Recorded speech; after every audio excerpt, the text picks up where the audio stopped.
Hello class, start करते हैं next chapter current electricity. सबसे पहले बात आती है इलेक्ट्रिक करंट होता क्या है। इलेक्ट्रिक करंट बेसिकली रेट है चार्ज का। चार्ज हम लास्ट चैप्टर में पढ़ के आ रहे हैं, चार्ज क्या था, ठीक है, उसकी प्रॉपर्टीज़ पढ़ी। अब अगर चार्ज टाइम के साथ किसी मेटेलिक कंडक्टर में फ्लो करता है तो फ्लो करने से जो नई फिजिकल क्वांटिटी अराइज होती है आपके आगे, वो होता है इलेक्ट्रिक करंट। देखो,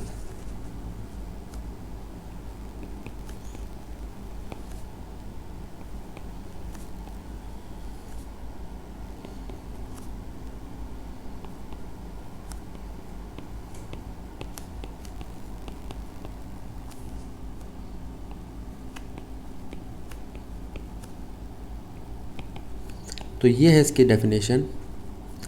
इलेक्ट्रिक करंट अराइज होता है due to continuous flow of electric charge, ठीक है। और मेटेलिक कंडक्टर में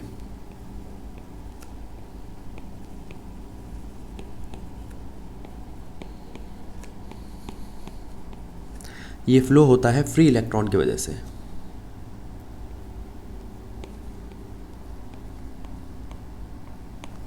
ठीक है, इसे हम चार्ज कैरियर कहते हैं, फ्री इलेक्ट्रॉन को।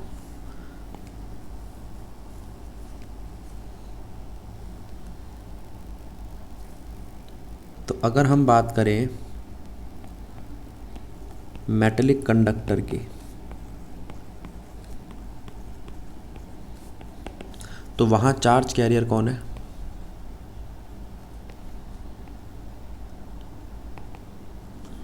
Free electron. सेमीकंडक्टर की,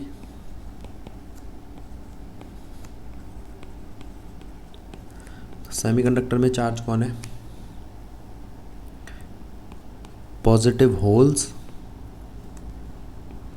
और नेगेटिव इलेक्ट्रॉन्स, ठीक है। और अगर हम बात करें इंसुलेटर की, वैसे इंसुलेटर करंट कंडक्ट नहीं करता, करंट पास नहीं होने देता, ठीक है। लेकिन अगर किसी ड्रास्टिक कंडीशन में करंट पास होने दे तो इंसुलेटर में या इंसुलेटिंग गैसेस में आयंस होते हैं जो चार्ज कैरियर का रोल प्ले करते हैं, ठीक है। और क्या चीज़ आती है? इलेक्ट्रोलाइट्स।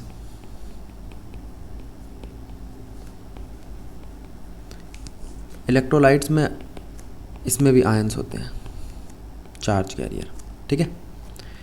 अब मेरी बात सुनो, ये जो इलेक्ट्रोलाइट्स है कहाँ आएगा आपका?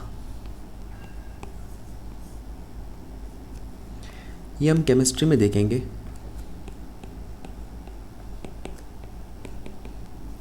ये जनरली आपको दिखेगा बैटरी में, जहाँ पे केमिकल एनर्जी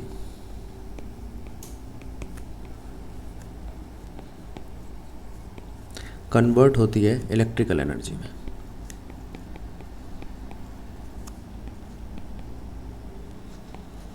ठीक है। वहाँ हमें दिखाई देगा इलेक्ट्रोलाइट, और वहाँ जो चार्ज कैरियर होगा आपका वो होंगे आयंस।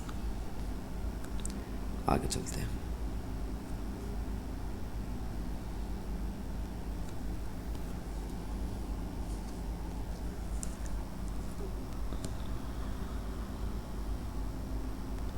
अब बात आती है टाइप्स ऑफ करंट की।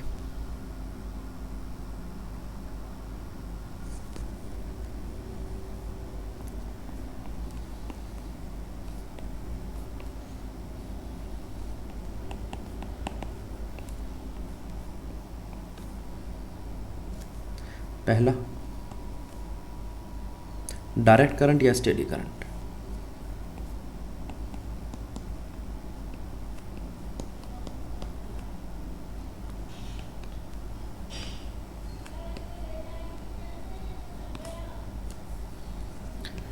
डायरेक्ट करंट और steady current.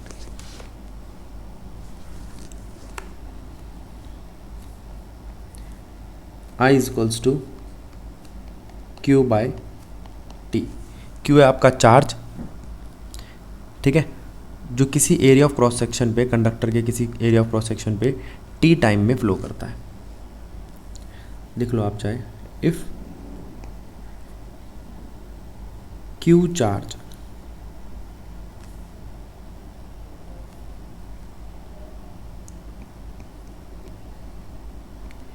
Cross any section of conductor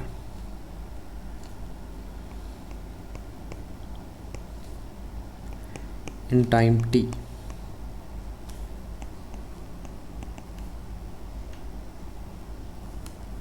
तो जो इलेक्ट्रिक करंट आएगा आपका वो आएगा Q बाई टी। ठीक है, स्टेडी करंट है तो ये इसका ग्राफ है, स्ट्रेट लाइन। ठीक है, करंट का मैग्नीट्यूड चेंज नहीं हो रहा।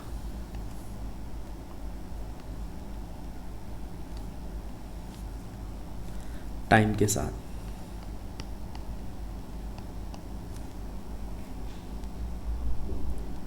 दूसरा आता है वेरिंग करंट।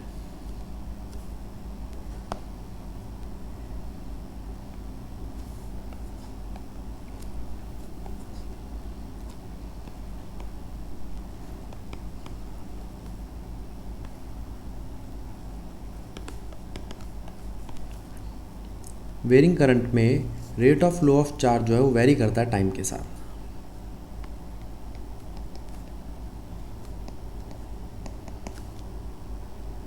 ठीक है, example, AC current, transient current, या कोई सा भी ऐसा करंट जिसके अंदर चार्ज चेंज हो रहा हो बार बार। जैसे एसी करंट क्या होता है, वो तो वेरिएबल करंट की या वेरिंग करंट की एक पर्टिकुलर टाइप है जिसमें आपका करंट ऑल्टरनेटिवली चलता है। ठीक है, एग्जांपल ले लेते हैं चलो इसके हम।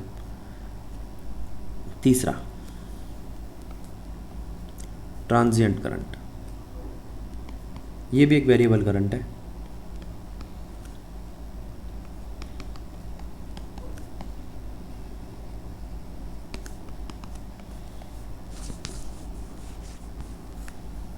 ये बहुत छोटे टाइम इंटरवल के लिए होता है।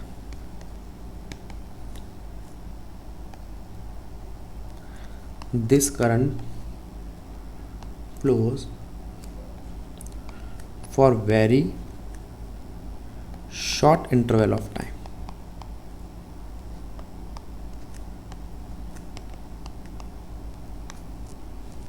ठीक है, इसका एग्जांपल ले सकते हो आप, जैसे करंट फ्लो करता है जब कैपेसिटर चार्ज या डिस्चार्ज होता है।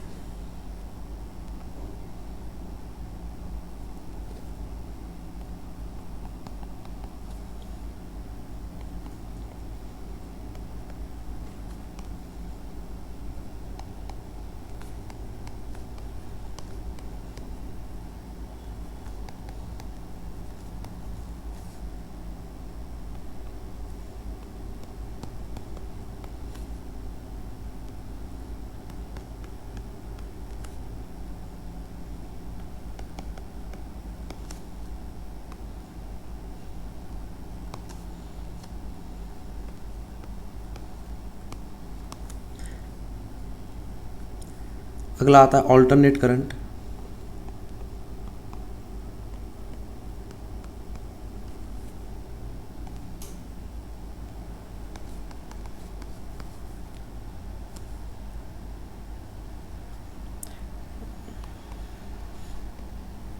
The current whose magnitude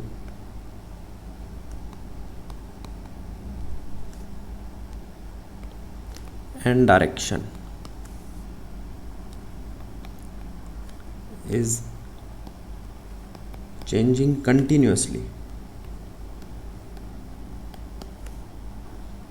at regular interval of time।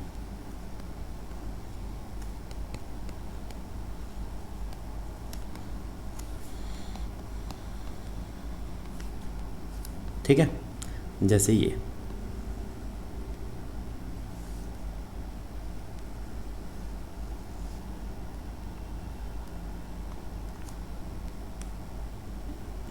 इसकी वैल्यू यहाँ आई नॉट, यह माइनस आई नॉट, ये मीन पोजीशन, ठीक है। और ये वैल्यू अल्टरनेटिवली चेंज कर रही है, positive negative positive negative positive. इसको लेसन नंबर 7 में हम आगे एक्सप्लेन करेंगे।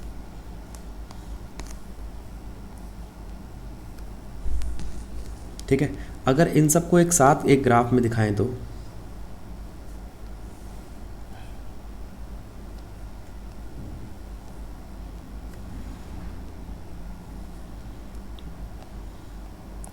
वाई एक्सिस करंट के लिए ले लो,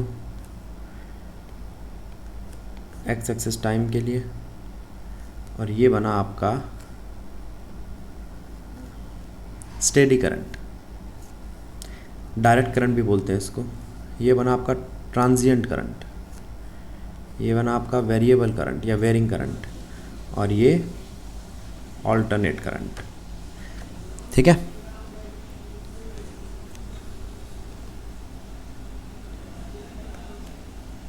डायरेक्ट करंट और स्टेडी करंट।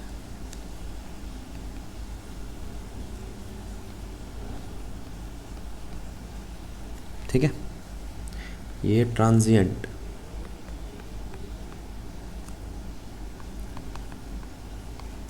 एकदम से बढ़ता है या एकदम से घटता है, वेरिंग करंट।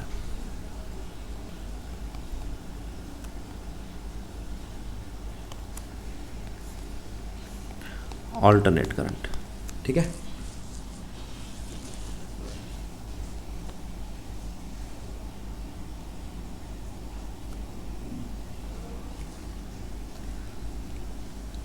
अब हमने देखा ये एक वायर है,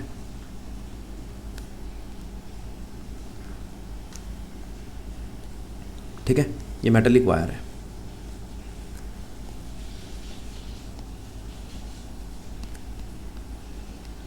मेटलिक वायर में इलेक्ट्रॉन्स घूम रहे हैं।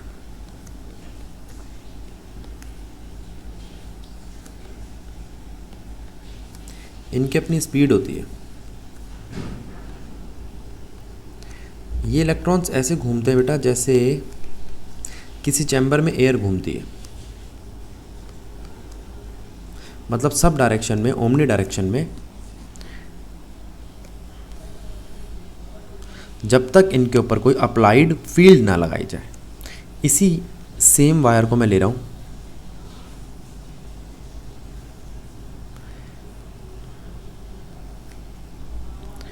In presence of electric field.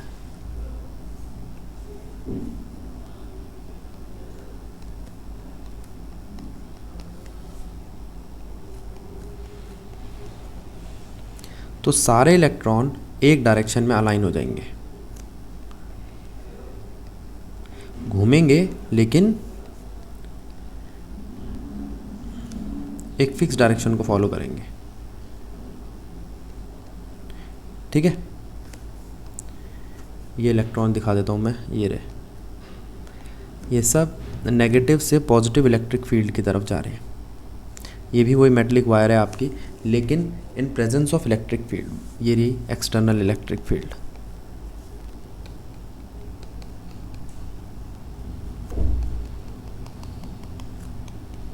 ठीक है, तो यहाँ पे हमारे पास दो वेलोसिटी आती है, एक है thermal velocity,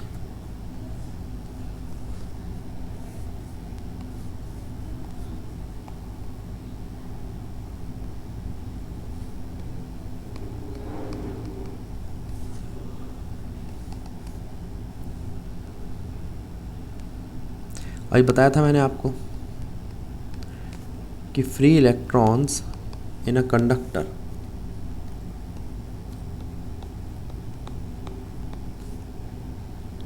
are filled just like gas।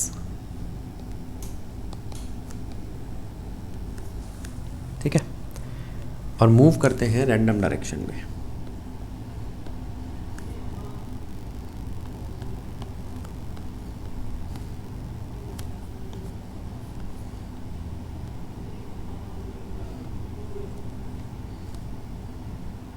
and moves randomly in all direction with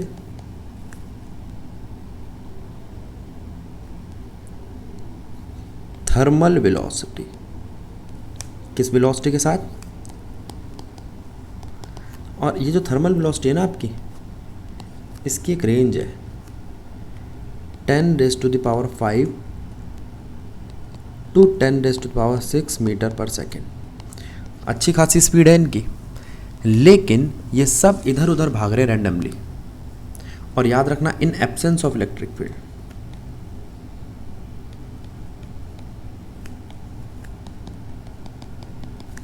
ठीक है, अच्छा, एब्सेंस ऑफ इलेक्ट्रिक फील्ड में अगर मैं बात करूं इनकी एवरेज स्पीड की,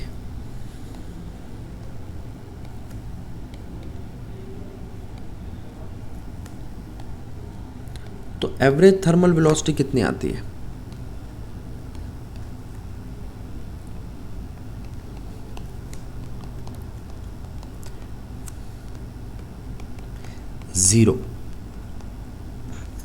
ज़ीरो या ऑलमोस्ट ज़ीरो।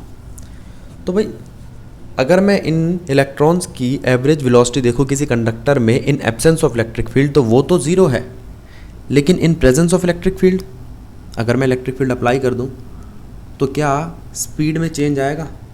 हाँ, उसका नाम है ड्रिफ्ट वेलोसिटी। तो यहाँ से ड्रिफ्ट वेलोसिटी की डेफिनेशन भी बन गई।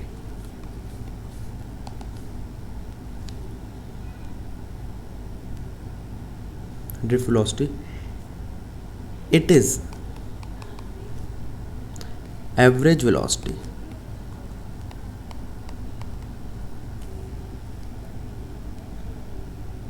with which free electrons, याद रखना सिर्फ free electrons in a conductor get drift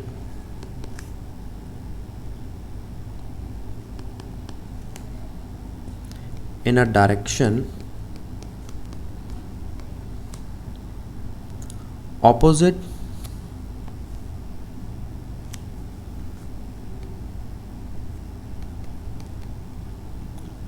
to direction of external electric field।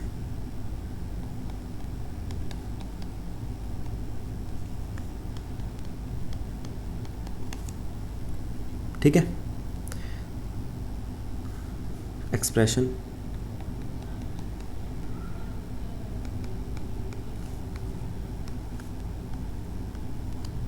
ये सिंबल है बेटा ड्रिफ्ट वेलोसिटी का, वीडी। ठीक है,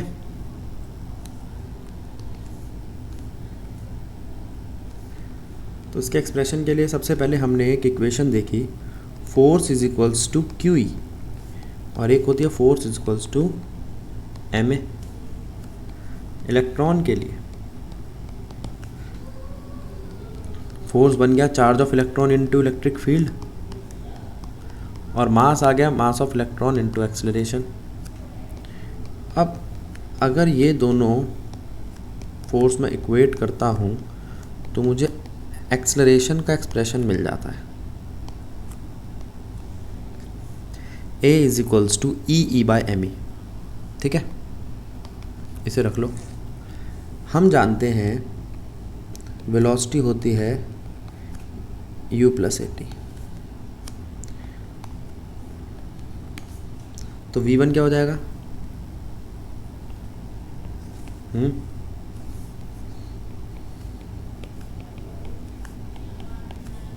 v2 एंड सो ऑन। और अगर इन सबको ऐड कर दूँ तो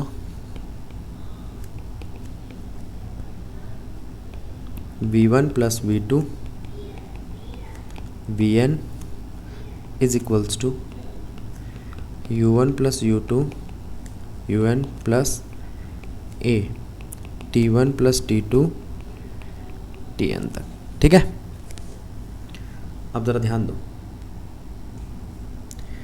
V1 प्लस V2 ये खुद कुछ नहीं है ना, U1 प्लस U2,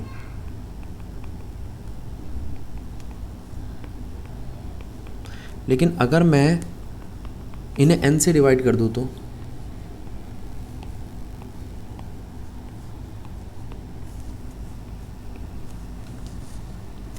तो ये बन जाता है आपका एवरेज फाइनल वेलोसिटी यानी कि ड्रिफ्ट वेलोसिटी। ये बन जाता है एवरेज इनिशियल वेलोसिटी यानी कि 0,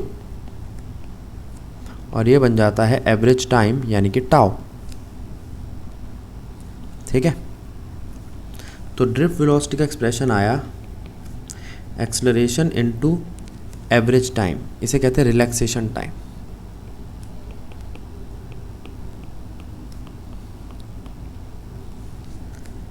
और एक्सेलरेशन की वैल्यू अभी हमने निकाली थी E/me।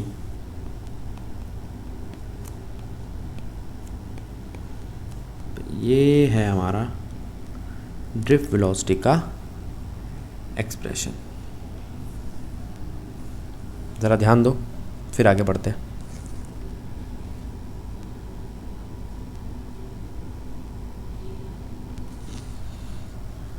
अब जो एवरेज रिलैक्सेशन वेलोसिटी है ना, एवरेज वेलोसिटी है, ये भी कोई बहुत ज़्यादा स्पीड नहीं है इसकी। जैसे अभी आपने कहा कि भैया एवरेज हमारी जो इलेक्ट्रिक फील्ड लगने से पहले इलेक्ट्रॉन्स की वेलोसिटी थी वो 0 थी, ये कितनी है? तो यहाँ कुछ पॉइंट ध्यान दो। पहला, एवरेज ड्रिफ्ट वेलोसिटी की रेंज बहुत कम होती है।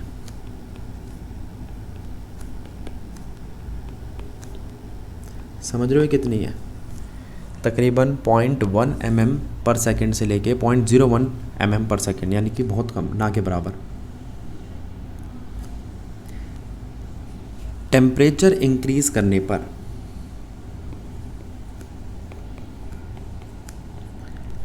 ड्रिफ्ट वेलोसिटी और दूसरी कौन सी वेलोसिटी आपकी,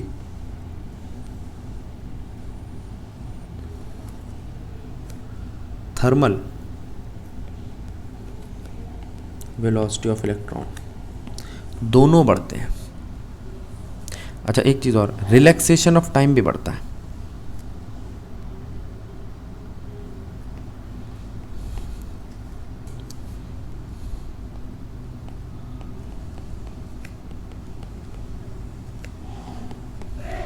ठीक है, ये सब बढ़ते हैं। और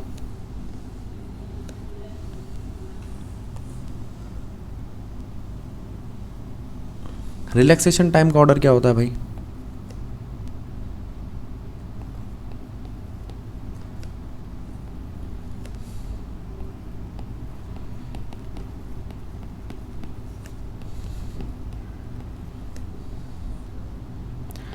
(10⁻⁻14 सेकेंड, यानी कि बहुत छोटी क्वांटिटी है।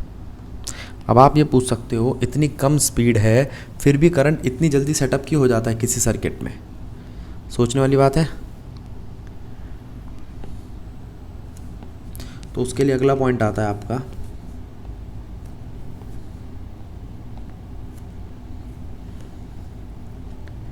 Intensity of electron in conductor is very high. High नहीं है, बहुत ज़्यादा है। ठीक है, तकरीबन 10⁻29 की रेंज की होती है। अगर इस रेंज को देखोगे आप, इंटेंसिटी का मतलब इलेक्ट्रॉन बहुत पास सेटअप होते हैं। भाई मैंने आपसे कहा स्पीड बहुत कम है, ठीक है, स्पीड बहुत कम है तो करंट बहुत लेट सेटअप होगा। लेकिन करंट को एक चार्ज को दूसरे चार्ज तक जो पहुंचना है वो डिस्टेंस कितना है, वो ना के बराबर है। ये जो फ्री इलेक्ट्रॉन्स हैं, जो आपके करंट के चार्ज कैरियर हैं, जिनको चार्ज कैरी करके इधर से उधर लेके जाना है, उनके बीच का डिस्टेंस बहुत कम है। ठीक है, एक छोटी सी वायर में ही काफ़ी सारे इलेक्ट्रॉन्स चार्ज कैरियर का काम कर रहे हैं, तो वो कम स्पीड में भी बहुत जल्दी करंट सेटअप कर देंगे। और यूँ भी कह सकते हो आप कि अगर ये एक वायर है, देखो, तो इलेक्ट्रॉन को यहाँ से उठ के थोड़ी वहाँ तक जाना है, उसको अपने साथ वाले इलेक्ट्रॉन, ये जो सारे बना रहा हूँ ना मैं इलेक्ट्रॉन्स, उनको इम्पैक्ट हैंड ओवर करना है, इसको इसको देना है, फिर ये आगे भेजेगा, ये आगे भेजेगा, ऐसे आगे ये करंट भेजते जाएंगे। और ये इतनी जल्दी होगा, इतनी कम स्पीड होने के बाद भी इसलिए इतनी जल्दी होगा क्योंकि यहाँ पे इंटेंसिटी बहुत ज़्यादा है, इंटेंसिटी बहुत हाई है। ठीक है, अब हमने देखा, फिर वही हम एक कंडक्टर ले रहे हैं। ठीक है, सही नहीं बना। एक वायर ली और उसमें करंट सेटअप किया। ठीक है, बाहर से इसको सप्लाई दे दी,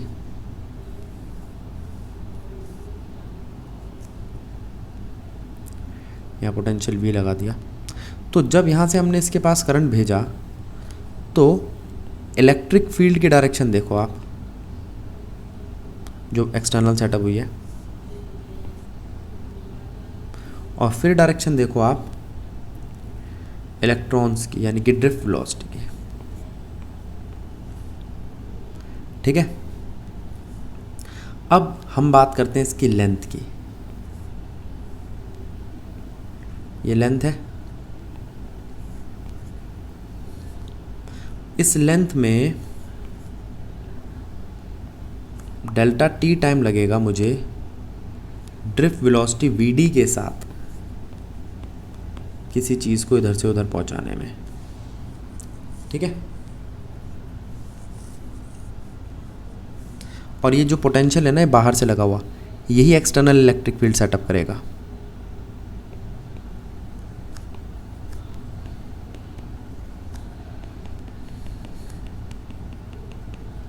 ठीक है,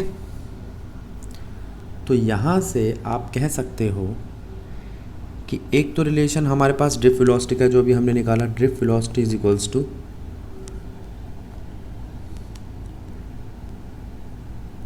एक्सेलरेशन इनटू टाउ, और एक्सेलरेशन क्या होता है, ई बाय एम ई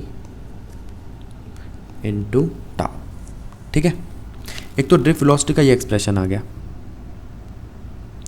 दूसरा, हम जानते हैं करंट क्या होता है, चार्ज अपॉन में टाइम। ठीक, चार्ज कितना है एक वायर में वो निकालना पड़ेगा, टाइम हम वेलोसिटी के साथ रिलेशन निकाल लेंगे। काम करो, पहले चार्ज निकालो। Let n number of electrons in 1 cubic metre wire. भाई मान लो n नंबर ऑफ इलेक्ट्रॉन्स है 1 क्यूबिक मीटर वायर में, तो नंबर ऑफ इलेक्ट्रॉन्स कितने होंगे v क्यूबिक मीटर वायर में, n इंटू वी। n तो ठीक है, v को लिख सकते हो आप एरिया इंटू लेंथ, ये बात ठीक है। अच्छा, अब चार्ज कितना होगा,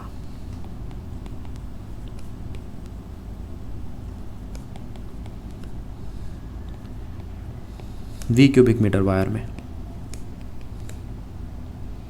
q, और वो q कितना है, n into A into L into charge of एक इलेक्ट्रॉन। ठीक है, आ गया चार्ज।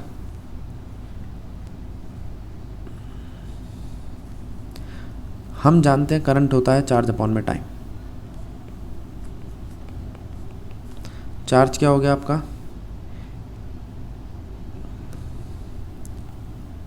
NeAl। ठीक है, और टाइम कितना है, लेंथ अपॉन में वेलोसिटी। टाइम इतना ही है भाई, वेलोसिटी क्या होता है, डिस्टेंस अपॉन में लेंथ, और डिस्टेंस अपॉन में टाइम, तो टाइम क्या हो गया, डिस्टेंस अपॉन में वेलोसिटी। लेंथ से लेंथ तो गई, वेलोसिटी को ऊपर ले जाओ और ये वेलोसिटी ड्रिफ्ट वेलोसिटी है, तो करंट का फॉर्मूला क्या आ गया, NEAVD।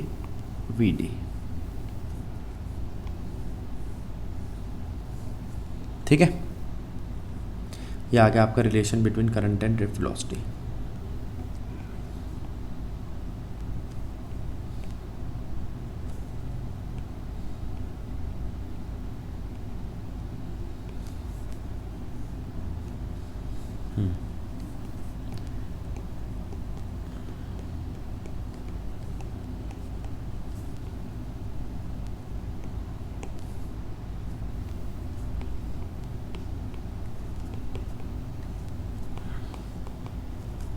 आया समझ में?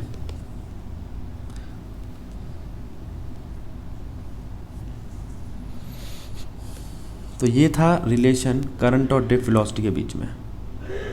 अब बारी आती है करंट डेंसिटी की।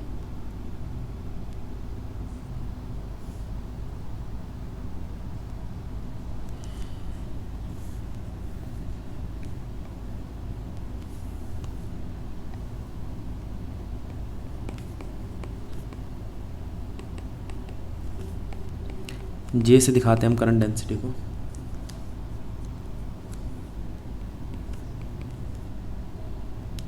Change in current with change in area of cross section.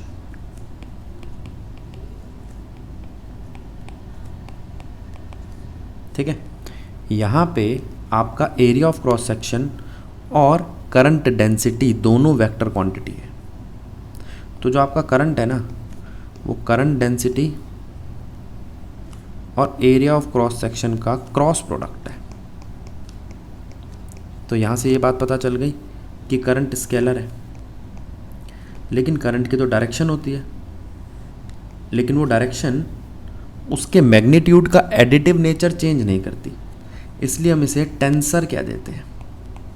तो अगर किसी क्वेश्चन में आपको ऑप्शन आते हैं कि करंट स्केलर है, वेक्टर है, टेंसर है या कुछ भी नहीं, तो आप टेंसर चूज़ करोगे। लेकिन अगर आपको क्वेश्चन आता है कि करंट स्केलर है या वेक्टर है, तो आप स्केलर चूज़ करेंगे। ठीक है, तो ये क्वेश्चन पे डिपेंड करता है। वैसे करंट टेंसर है। ठीक है, अब ज़रा इस वायर को देखो, तो एरिया ऑफ क्रॉस सेक्शन आपका ये हो सकता है, एरिया ऑफ क्रॉस सेक्शन आपका ये हो सकता है तिरछा। ठीक है, तो यहाँ पर ही कॉस थीटा का काम आएगा। एरिया के लिए हमने आपको एक नॉर्मल वेक्टर पढ़ाया था, ये वो नॉर्मल वेक्टर है, दिख रहे? करंट की डायरेक्शन कहाँ है भाई, ये रही, ये करंट फ्लो कर रहा है। अगर एरिया का जो नॉर्मल वेक्टर है वो भी सीधा है, तो यहाँ केस क्या आएगा, 0 डिग्री। लेकिन यहाँ तो एक थीटा एंगल आ गया, तो जो पिंक वाला एरिया ऑफ क्रॉस सेक्शन, यानी कि मैंने थोड़ा सा जो स्लांट बनाया, उसमें कॉस थीटा लगेगा। अब एक बात ध्यान दो, कॉस की कौन सी वैल्यू हम मैक्सिमम देते हैं, 0। कॉस मैक्सिमम होता है ना 0 डिग्री पे, 1 आती है इसकी वैल्यू, और अगर 90 डिग्री ले लेते तो 0 आती है। अब अगर मैं यहाँ पे 90 डिग्री देखूँ तो वहाँ पे करंट फ्लो नहीं कर रहा है। ये वाली बात भी इससे समझ में आती है। करंट की जो डायरेक्शन है वो करंट की वायर के एरिया ऑफ क्रॉस सेक्शन और करंट डेंसिटी के रिलेशन पे डिपेंड करती है। तो ये काम था करंट डेंसिटी का। करंट डेंसिटी हमें ये समझा रही थी कि करंट की डायरेक्शन कैसे काम करती है। ठीक है, क्योंकि करंट स्केलर क्वांटिटी है, तो उसकी डायरेक्शन को हम किससे समझाएंगे, तो उसकी डायरेक्शन को हमने किससे समझा दिया, करंट की डेंसिटी से। अब बारी आती है यूनिट ऑफ करंट, इस पे ध्यान दो। ये हमने पहले 10th में भी देख रखा है, तो ज़्यादा दिमाग ख़राब नहीं होगा आपके पास में। ये देखो, हाँ बस एक चीज़ ध्यान रखना, करंट की SI और CGS 2-3 यूनिट होती है, उन सब पे ध्यान दो। अगर मैं SI यूनिट की बात करूँ तो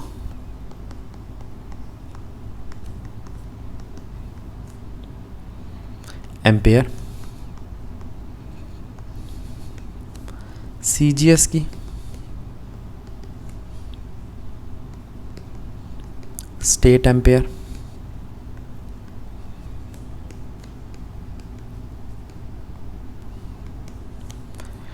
और EMU में अगर यूनिट बात करूँ तो ये भी CGS ही होती है, CGS यूनिट इन EMU। ये क्या है EMU मैं आपको बाद में बताऊंगा। अब एम्पेयर,